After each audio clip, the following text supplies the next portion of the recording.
Okie dokie, howdy doody.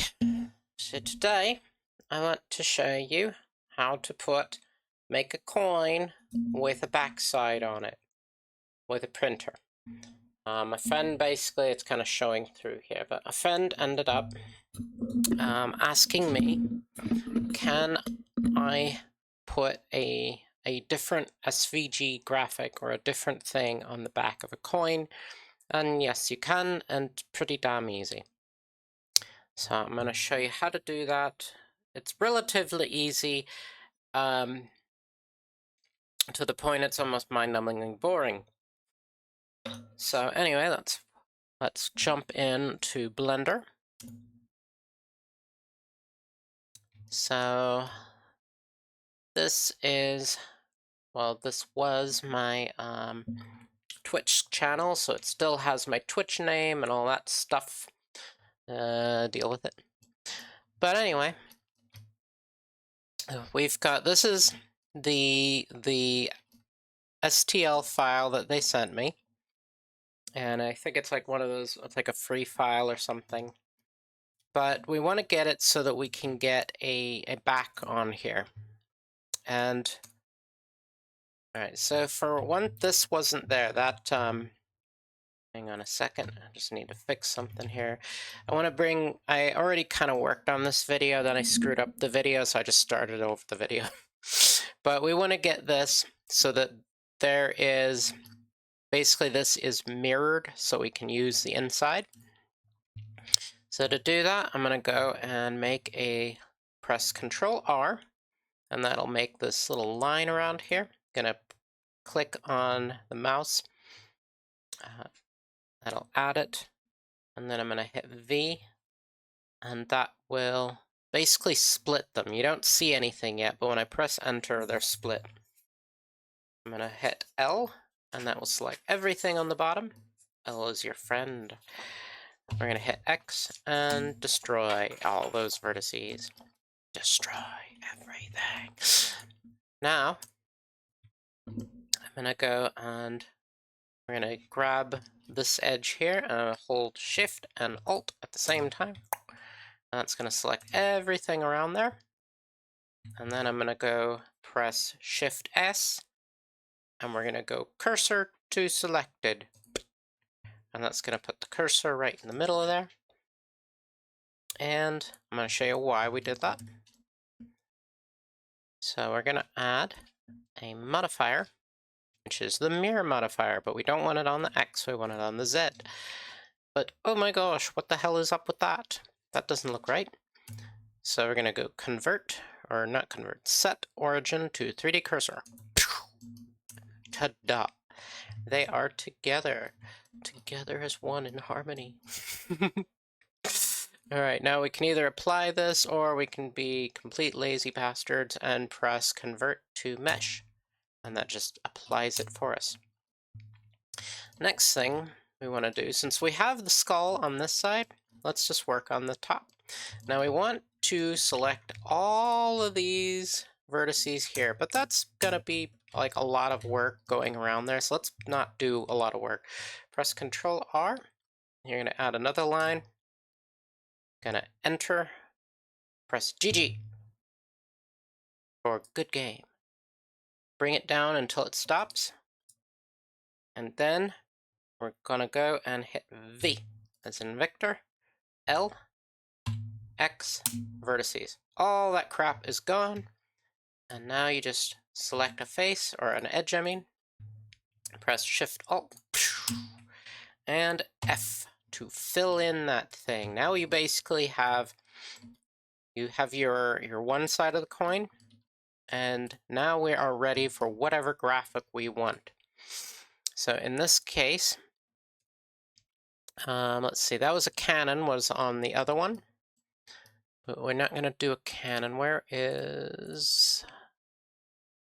Oh yeah, we've got a bomb. This bomb is off to the side.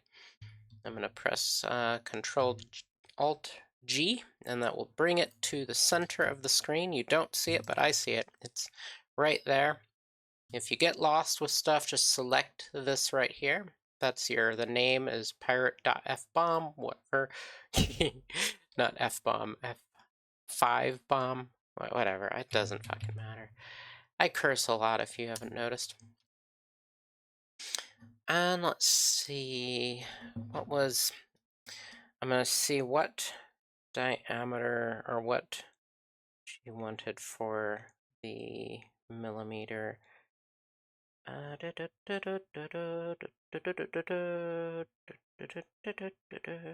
25 millimeters. All right, so there's a couple ways to do this. This isn't going to be the exact way, but we can do the exact way too. So you can just go, and I'm going to show you this again just in case. We're going to hold Shift, select all of these at the same time, and just hit 25. And so it says it's 25 across, but that's not probably correct. But it'll probably work anyway. But let's just, for the giggles, I'm going to add a cylinder. And for dimensions, let's see here. I can go 25 with that. So that is 25 millimeters across. Now you're going to go, you might be smart-eyed and go, that says meters. It does. So there is a little problem when it comes to Blender and Cura. Cura is what I'm going to show you how to use for the printing part of the slicing. But basically there is a thing in Blender where if you change this to millimeters, so right now it has no unit selected, or I guess it's just metric. I might have it metric by default. But there's a thing, is because of the way Blender converts things, if you change this to millimeters, and then you export it to Cura, Cura will see it and go, this looks wrong. I'm going to make it 25, or not 25, I think it's like 100 times bigger. And it's essentially that because of the way Blender exports stuff for some reason, when they come into some software, the software will consider that it is wrong. But if you bring it into Cura, if you just leave it as 25 meters, you bring it into Cura, Cura identifies it as 25 millimeters. It's bloody stupid. I don't know who the hell invented that, what's going on, but it works like a charm. If you just leave it as 25 meters and then bring it into Cura, it will identify as 25 millimeters. And then ironically, I think if you export it from Cura into just about anything else, it will consider it as millimeters. You can do it as millimeters here, but be aware if you drop it into Cura, it will bring it up to like 100 times scale. It'll essentially come into Cura as teeny tiny, and it's a bunch of wackadoo.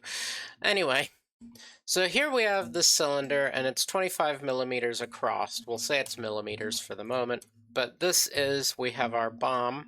We can't see it, so I'm going to go rotate. Actually, I need to select midpoint, medium point. Rotate on the X, -90. So it says that it is done at 25 millimeters across. It didn't. I don't know what is up with that. But to be honest, I'm thinking it did like some sort of an average of it or something.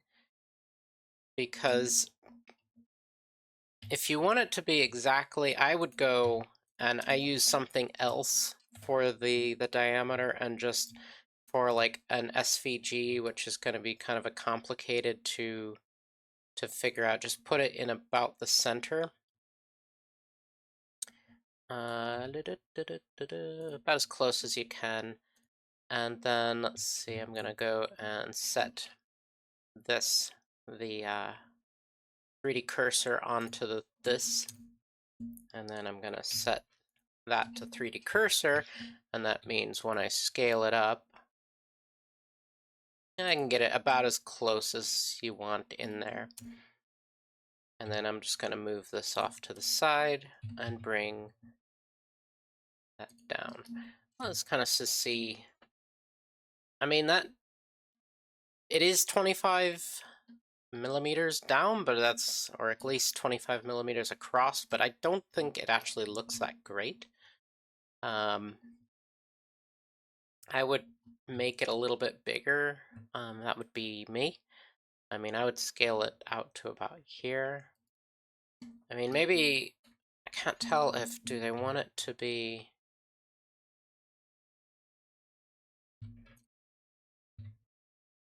I'm just gonna scale the bomb up itself and just see. We're kind of running out of room that way.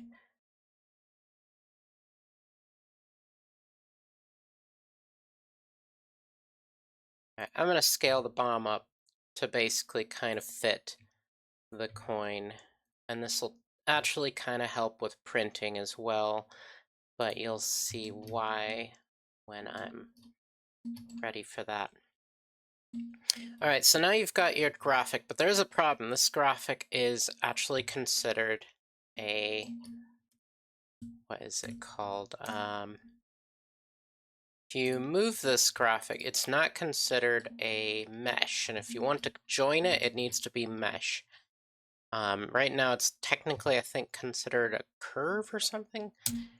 No problem. You just go convert to, and there's a little bit of a weird thing here, but we're going to convert to, I think, Bezier curve. And it looks like we got some more details out of that bomb. This piece right here, that's the SVG. I'm just going to move that off to the side here. And this piece right here, so we've got some extra details now. But I'm going to go and we're going to convert this to mesh. And what that means is now I can work on it and join it. Another thing I'm going to do with this is going to go and select all faces with A. And I'm going to merge by distance, and that just merged 39 vertices. Essentially, these are vertices that are so close to each other that they are just going to be gotten rid of. This has a somewhat of a complicated shape, so what we want to do is join all of this into one shape. And you'll notice that I am missing some pieces here. So I'm going to go into, this is, I think, X-ray. X-ray, yeah, X-ray will allow me, I think. You want to make sure that you select everything, and I'm going to hit F, and that's going to join or make a face that's going to go across there. And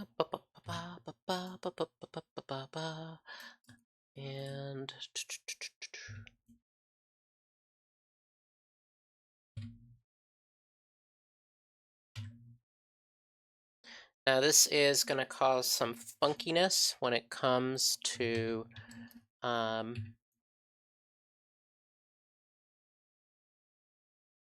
your faces and orientation. We'll deal with that at the end. I'm just going to hit F again.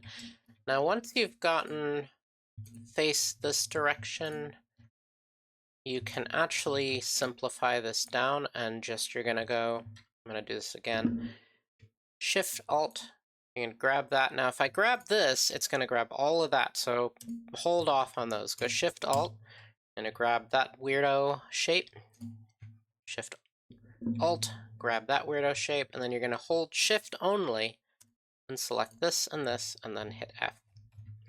And then we're going to do the same over here. Grab the weird one, kind of the oddball shapes, and then grab the flat shapes.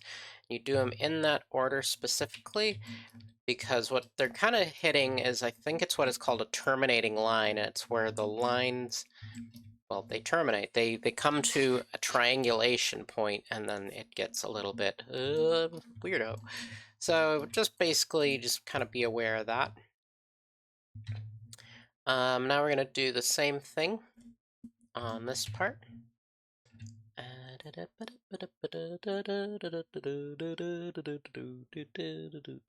want to hit this last one right here.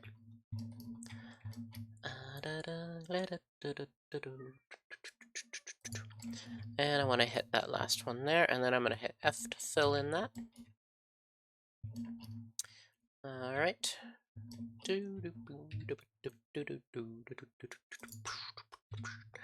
All right, we filled in that. Now we just got to grab that weird line there. That, fill. And that, fill. All right, so what is up with the red? If you don't know already, the red means that those are the faces are flipped. So I'm just going to select everything. Enter recalculate normals. That's going to flip them faces around. I'm also going to get rid of anything that might have been added there. It looks like there's something on top of here.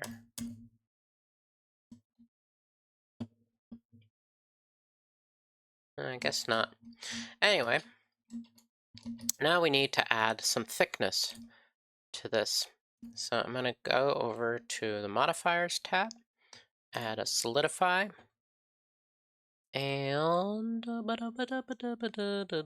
right now it's at thickness, like whatever. I'm just going to hit 2. That's going to be 2 millimeters. And that's about perfect for right now. There is something else that'll be done. But what we're going to do is we're going to grab the coin. You can tell when it's grabbed by that. I'm going to turn off the blue, that is face orientation, so you can see it a little easier. And I'm going to grab Boolean. Boolean is your friend. Boolean is fun. Boolean is a fun word to say. I don't know who invented it. Maybe their name was Boolean. I'm just talking. I'm going to grab a little clicky thingy. We're going to grab the bomb. Computer's going to take a second, and it's going to freak out for a minute. It looks like it's not having any problems. I'm going to go and press the backslash key, and you can see that they're now joined, but I haven't convert to mesh. And it's going to take a second. That'll get rid of the modifier. And now you have a bomb on as part of the coin. Now we can take this bomb, and I'm going to move it over here. Now there's one last thing that you kind of need to do here when it comes to printing. And that is, so this bomb will be printed on the bottom of the printer. And if you want it to have, if you want this to be nice and flat and also smooth, you kind of want to print it on the bed itself. So kind of a little cheaty way to do that is make sure that this is literally on the bed. So this piece right here is on the bed. This is at the exact same level. So they are printing, and what's happening is the print head is coming up, and it is going to print the line around the side and then the shape of the, in this case, the cannon. And it's going to keep doing that, and then eventually it's going to have to make like a deck over the top of these. And you will need maybe a tiny, tiny bit of support. It depends on how much your printer can actually handle. Mine can kind of do it. We'll get to there in a second. But what I do to make sure, all you need to do is select one of these things right here. Go to cursor till selected. And now what we're going to do is grab all of the faces that make up this bomb. You can tell where the little lines are. And then I'm going to go select 3D cursor, and then I'm going to do S, scale, and then hit 0, and I fucked it up.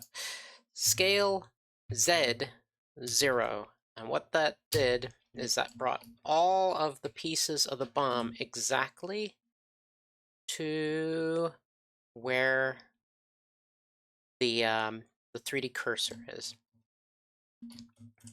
It is a lot easier, by the way, for me to do this than it is for me to explain it, which is why I kind of am all over the place. All right, so this coin is basically ready to go. I'm gonna go and export STL to pirate coin. I'm just gonna call bomb. That doesn't sound weird, does it? Selection only. Why isn't this by default? Export. And now we're gonna go into Cura. Now, my friend, she doesn't use Cura.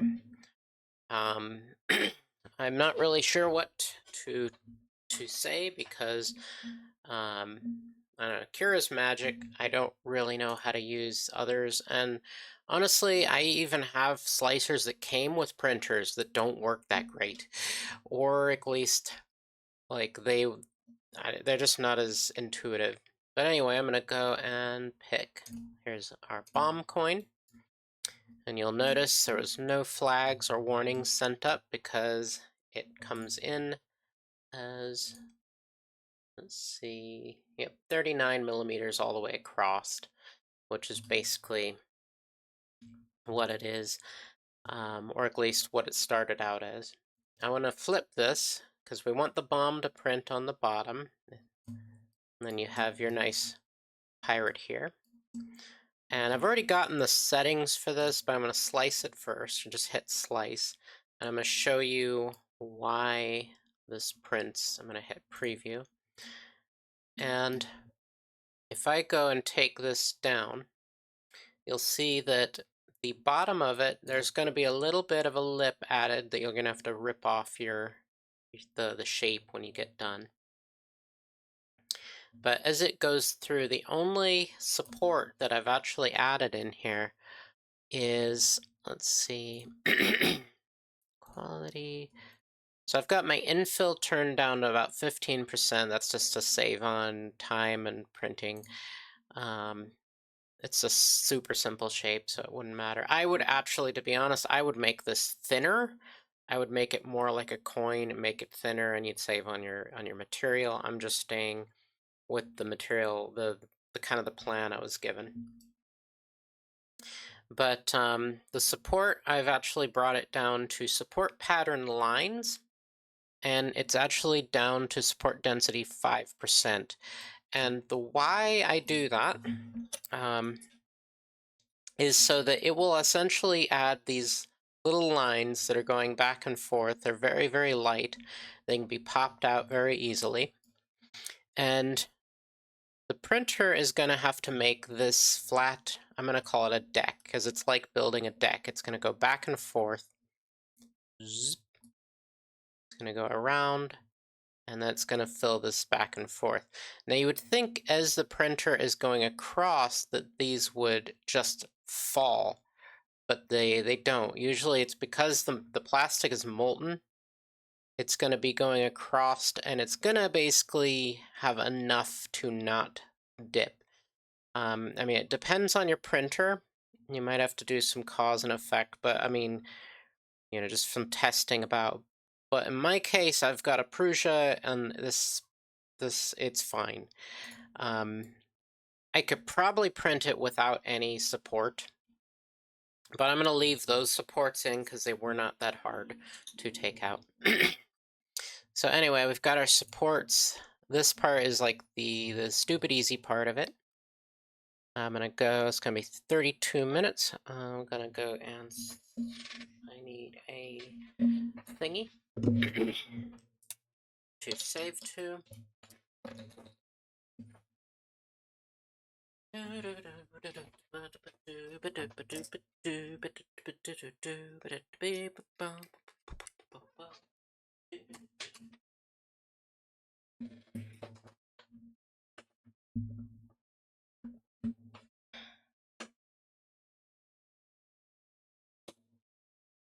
Okay.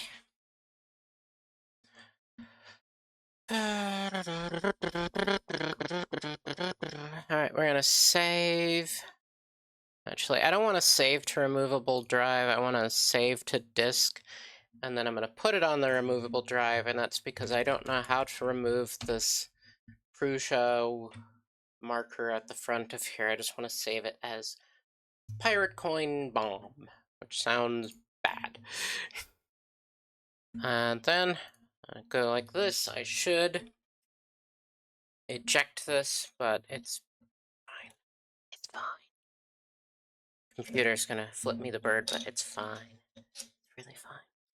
And we are ready to shoot. By the miracles of editing, in a minute you might see a coin in a minute here. I'm gonna see if I can do this.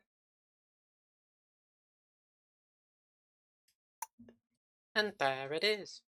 All done. So now we have our focus bomb on one side. There we go. And the skull and crossbones on the other. Nice. If that would have been in focus. There it goes. See? We do something cool. When you do something cool, they will not see it. It is just a scientific fact. You cannot be cool in front of camera. That's why you need editors. Anyway, hope maybe this helped. And yeah, have a good one.